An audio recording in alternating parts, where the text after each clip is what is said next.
Okay, we have on Arash's World a special guest today, Kelli Kelley. She's the founder and CEO of Hand to Hold. Welcome to Arash's World. Thank you. I'm delighted to be with you.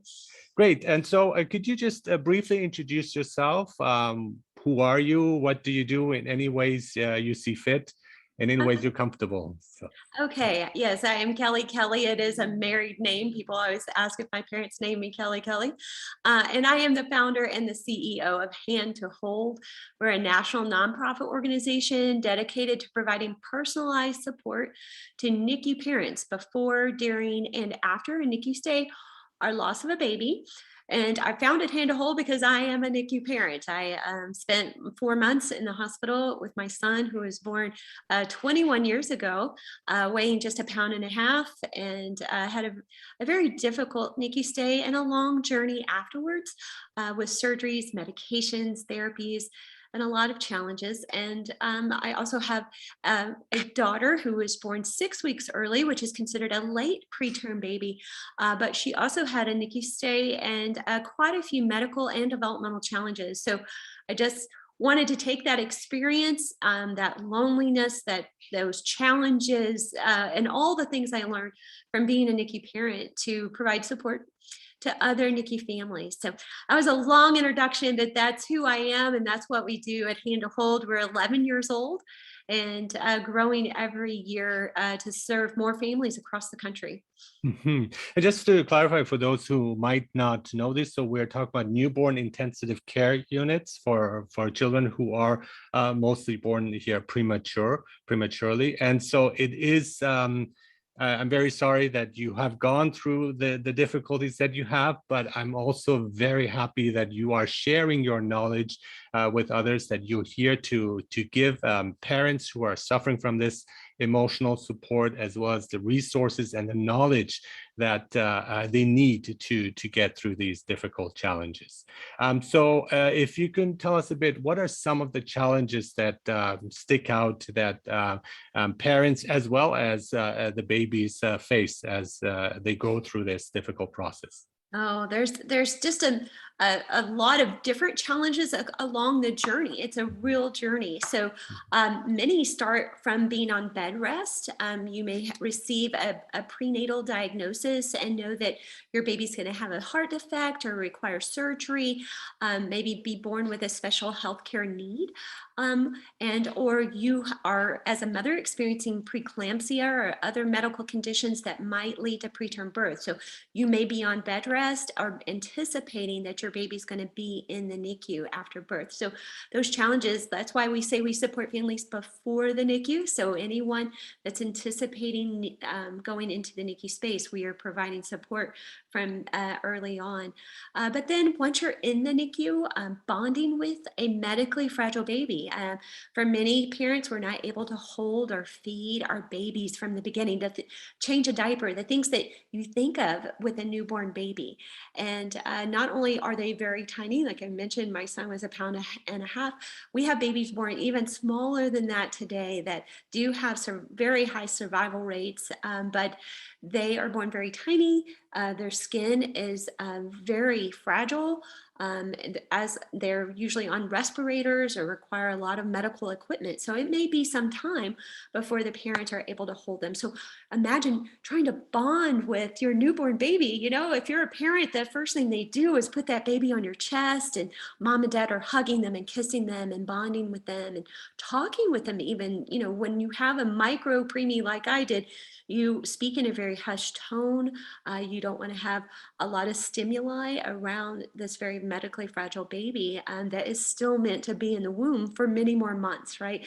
So trying to bond when their baby's, you know, basically in this isolate and under glass. And so that's a first challenge, but then the challenges continue of once you are holding and feeding is often a challenge. Our babies are not ready.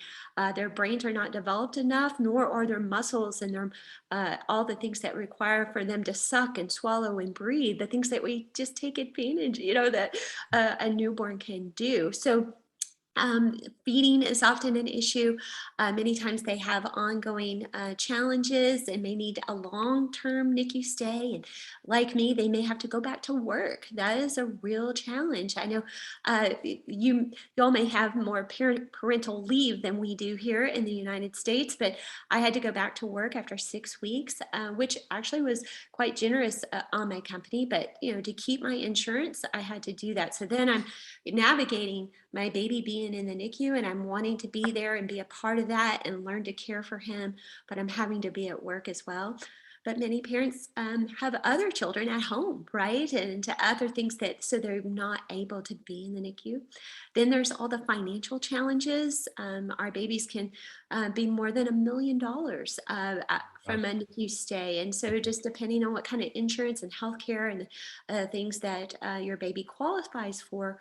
And then once they're discharged, you're looking at ongoing therapies and medications and doctor's appointments. And they may have feeding delays. They may have developmental challenges, learning delays. Many of our children go on to have ADHD and some challenges in school. So I think there's kind of a misnomer that our NICU grads at 3, for some reason, 3 is supposed to be the magic number, and everything's supposed to be on track at that time. But I didn't have that experience, and I know a lot of NICU parents find that our children go on to have sometimes a lifetime of different challenges related to their premature birth. So just many different challenges. What we want to do is just be there for the family so that they know they're not alone, that we're sharing information and just support, really, of we have been through this, and to give them the inspiration and the stories. Like, both my children are now in college and doing very, very well, and so we want to inspire these families that are in the NICU or right out of the NICU, that your child too will, we hope, have a very full and healthy life and surpass all your expectations of them being born so early. Absolutely, and these are very, very difficult moments for the parents. So it's great that they can actually consult you beforehand, before their baby is born. And it's actually quite common. I read like 1 out of 7, the statistics I got, 1 out of 7 could spend some time there as an infant. And one thing that you're mentioning, yes, every child is different. So it's really hard to decide, okay, at this age, this is going to happen. So it depends on their own development, and it's kind of unique. It's very individualized, how they progress and what comes after. And my son was premature, and so there is when you talk about delays, there's also a lot of patience we have to have with our children when they're growing up, especially when they're premature, because that means they did not have the full time to develop. And I think that is a lot of parents are not fully aware of that, and need to give their children that extra support. But as you're saying, if the parents themselves are struggling and they have issues, emotional issues, financial issues, as you're mentioning, then it's so much harder. So it's wonderful to have an organization like yours to go to, where you can provide them the necessary, again, knowledge, the education, the help. But I think mostly emotional support is very important in this situation. I agree. And, I didn't know in the beginning how NICU parents are at a higher risk for having what we call perinatal mood and anxiety disorders. So that's everything from having postpartum depression to experiencing high levels of anxiety or acute anxiety, to what we now know is PTSD. And so it was quite some time before I was able to seek professional care, and actually had a diagnosis and sought out support and counseling for the challenges I was having. But, I did experience a trauma. I experienced a very traumatic birth. I actually went into labor while driving home from work. So a very traumatic rush to the hospital, not expecting the baby to live, and then all of a sudden finding ourselves in this very long hospital stay. So it was something I didn't even have time to process because I was then caring for this medically fragile child. And so what we want to do is educate parents that they are at a higher risk for having all of these mental health or emotional challenges, and get them the support that they need early. So we really believe early intervention is key. And so that is connecting you with a trained peer mentor. So someone who's gone through our training to provide support to you, but someone who has a like experience. So we would like to always match them with someone who has a experience as close to theirs as possible. So a mom of a 24-weeker supporting another mom of a 24-weeker, or a dad. We have many dad peer mentors as well. But then just this last year, we launched an app, a mobile phone app, and you can connect with our family support specialists. So we actually have a team of dedicated staff across the country that serve as a virtual family support specialist. So they are certified mental health peer specialists, and we match them for individualized appointments through our app with families in need of support. And then we're doing virtual support groups every week, multiple times a day. We offer different affinity groups because, again, we just really believe it's very important for you to relate to others that have the similar challenges that you're having.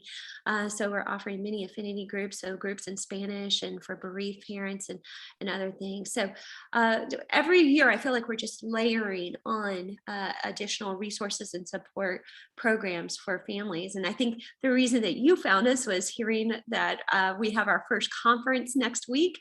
I was going to mention You it. know, Yes. I tell you, I knew of a conference, an in-person conference for NICU parents back when my baby was first born. I believe it was in New York City, and I remember really wanting to go because if you can imagine, way back then, there wasn't even Facebook, right? So there was no way for me to really connect with other NICU parents, but I had heard that there was this conference. But how am I going to go travel to New York City, one, when I have this very medically fragile tiny child, but also financially, that was a barrier. So there were so many barriers. And so we're just thrilled that we're having this virtual conference, the first conference for Hand to Hold. And we decided to do tracks, 3 tracks. One is for NICU parents. So really the first virtual conference ever for NICU parents to come and learn about the challenges their baby might face, the challenges they might be facing, and to be educated and empowered and inspired. And then a track for NICU professionals, because Hand to Hold really believes that family support comes first in the NICU. So we want all of our NICU professionals to be very family-centered minded, family-centered care, and thinking about how they communicate with the families, understanding and relating with the family of what they're going through. I think it's very easy for them to forget that, because they are, serving so many families over short periods of time, that, we're coming from places of trauma. And so sometimes that makes it hard for us to even understand what the NICU professionals are communicating to us and with us. And then lastly, a track for Spanish speaking families. We have really been focused on that for Hand to Hold because Spanish speaking families tend to have more preterm birth and more NICU stays, but have less access to support in their own language. So we are really trying to make sure that we are thinking about that population and being there to serve all of those families as well. I was very impressed that you do have virtual support groups. And I think part of it, would be probably because of COVID and the situation we're going through. But at the same time, I think it's a wonderful idea, something that we should continue once we're past the pandemic as well, because it makes life so much easier. And the fact of having a virtual conference, it's so exciting because, as you're saying, you don't have to physically be there. You can connect. You can channel through the knowledge of all these very interesting speakers, very insightful speakers. And if you can maybe mention a few of them who are going to speak. So the conference is November 3rd to November 5th, if I'm correct. So it's a 3-day conference. And who will be speaking and what will they be talking about? I know there are quite a few speakers there, but There what will are. be the main focus there? Yeah.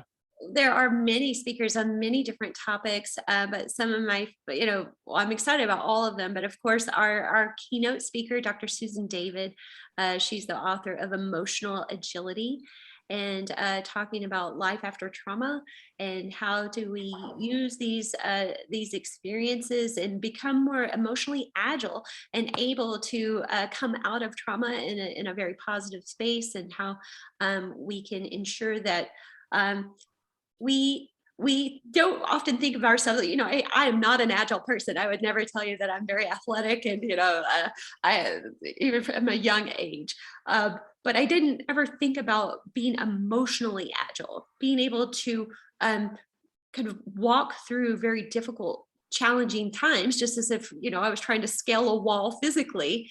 I'm trying to scale a wall emotionally, and kind of developing that muscle and being able to navigate different emotional stressors in a very positive way. So how do you take some very negative, challenging things and come out stronger and with more tools and ability to we're going to have stressors in our lives. We're going to have traumas. I don't think anyone, I remember someone when I was very young saying to me, don't think that your life will never be touched. Meaning, like, you need to have empathy and compassion for others that are having challenges, because at some point, more than likely, we are going to have those challenging experiences. So just helping us to be more emotionally agile. So super excited about Dr. Susan David. She has a wonderful TED Talk if you have not heard her speak. And of course, her book is fantastic. But she was interviewed by Brene Brown on her podcast, and has really, that has really helped her soar in people understanding more about emotional agility. But and you also have Michelle Rosenthal. I had a chance to talk to her, and her approach is fascinating. Again, also trauma informed. And I'm a huge fan of Michelle Rosenthal, and really kind of at the forefront of thinking about life after trauma and dealing with trauma. And she herself has had a very traumatic life experience. And that personal touch, that kind of passion and honesty that goes with it, that you've suffered and you know what it feels like. I think a lot of parents can really appreciate that. You're not just a doctor telling us how things are. You are actually a parent yourself who has gone through that. And the same as Michelle, she has gone through the trauma. So we're speaking of personal experience, and that adds so much more emotion to it, and a connection and empathy. You mentioned empathy, absolutely. And I think trauma is something that is very important, and we're only recently really becoming more focused on that and talking about it more openly and considering it more open, even the experts. And so what can you add to that? Because I think that's my passion. I think that is so important, to be able to talk about it, to deal with it, because otherwise it's going to be nagging on you, and it will you will not enjoy life. You will not feel free or happy or content with your life. Finally work through it. Absolutely. Exactly. Yeah. And I think you're right. I think COVID specifically has allowed us to talk about mental health and emotional health.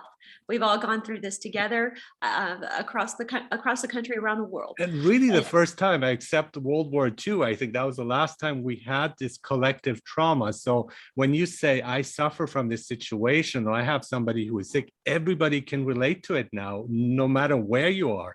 And I think that is, it's horrible what's happening, but at the same time, it is encouraging because we can empathize more. We can understand each other more, a collective understanding.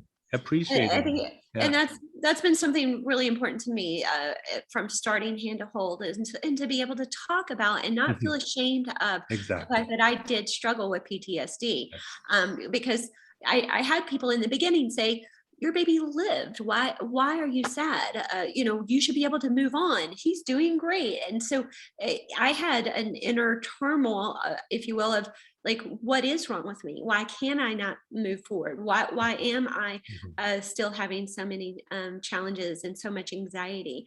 And so for me, it was about being educated about what what trauma is and what are the physical manifestations of trauma, and getting connected to the right support systems and counseling and medications and all of those things. I mean, it is a journey, and you have to do a lot of hard work Yes, to go through that, absolutely. and you need a Yes. lot of support and a lot of empathy. And I just want to shine the light on mental health of NICU parents. And that's part of this conference, that we are going to talk about the emotional health, the mental health of NICU parents. And then for NICU professionals, for them to understand, so that they're better able to support within the NICU, and but also their own mental health. So that, as we know, our medical workers across the country, around the world, are suffering more than ever with their own burnout and their own traumas and their own grief and all the things that they've been through. So, we will definitely be talking about the emotional mental health and burnout and stress that our NICU professionals face as well. And that is it. When we start talking about it, others feel encouraged and they don't feel odd. They say, oh, I am going through the same thing. And I like the idea of support groups too, because then you can share and you see you're not the only one who's suffering from it. It's like also many people have dysfunctional families, but I think it's kind of, yeah, that's just happening to me and everybody else is having a happy life. But then once people start opening up, we will see everybody has had traumatic experiences, some to a higher degree than others, but it's not something that you're free of. So, and being able to acknowledge that, not being ashamed of looking for help when you need it, taking advantage of the mental health professionals that are around you, I think that is a very important shift that we're having, and not just kind of being stoic about it. I think that's not helping anybody. And so, and especially as you're saying for these parents, because their anxiety goes through the children, through the infants, to the babies, because they're like sponges, they absorb it. So for the benefit of everyone, I think it is so important to deal with this issue and to talk about that. Simply talking about some of these things, it's such a relief. But a lot of us are afraid of being seen as vulnerable, as weak, and so on. And I think we are seeing a paradigm shift that this is changing. And you see actually vulnerability is strength, like Brené Brown says. And I Yes. think that is absolutely true. And that is very, very encouraging to see in the world currently, that movement. Right. And we're just really excited about it, because for us, it means that we are able to host a conference like this and talk about all these things, like in this, national environment, in this virtual environment, bringing people from all over the country, all over the world to come and talk about these things, and just to build awareness of again, the challenges that not only the babies face, but the parents face as well, and helping improve outcomes. And you nailed it when you said, like, the mental health of the parent has a direct impact on the outcome of the baby.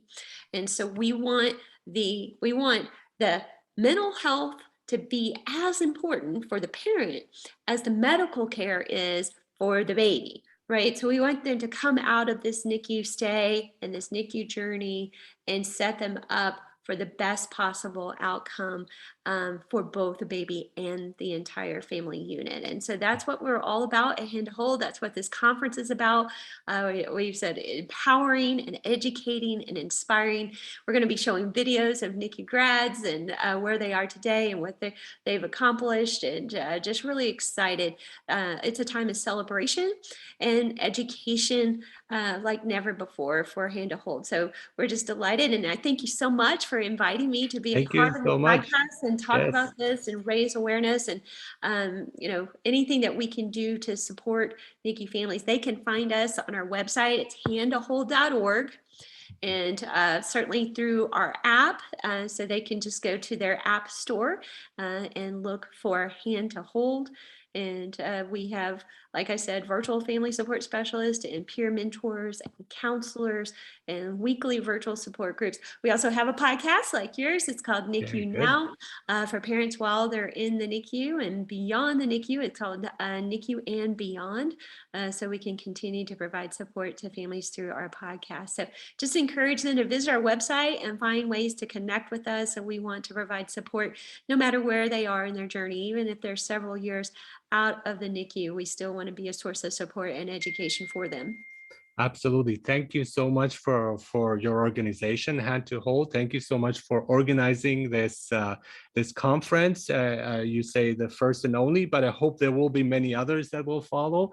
And of really talking about these issues. And it's Prematurity Awareness Month. So that's something, again, people can talk more about it, talk about the challenges, the issues, but also how to overcome those challenges. And I think that is very important. So nobody feels hopeless or there's nothing to do. There's a lot to do. There's a lot of emotional, psychological support. There is, again, conferences, podcasts, and so on, so that people can stay informed and they're not alone. They are not alone. That is the number one thing we want them to know. And, sometimes parents specifically, have a hard time thinking about putting themselves first and investing in their own care. But I think that if they know that the impact it's going to have for their child, It's all interconnected. we'll Yeah, do you can't anything have for one our without kids, the other. right? Yes, We'll do whatever it absolutely. takes for our kids. So I just encourage all Nicu families and parents to really invest in their own mental health and self-care so they can be the best they can be for for their children. So Thank you thank so you again. much, It was Kelli delightful being with Kelley, you. founder and CEO of Hand to Hold. Thank you very much. Good luck with the conference Thank and you. all the best to you. All Thank you right. for Look the forward to interview. talking to you again. Thank you. Take care. Bye-bye.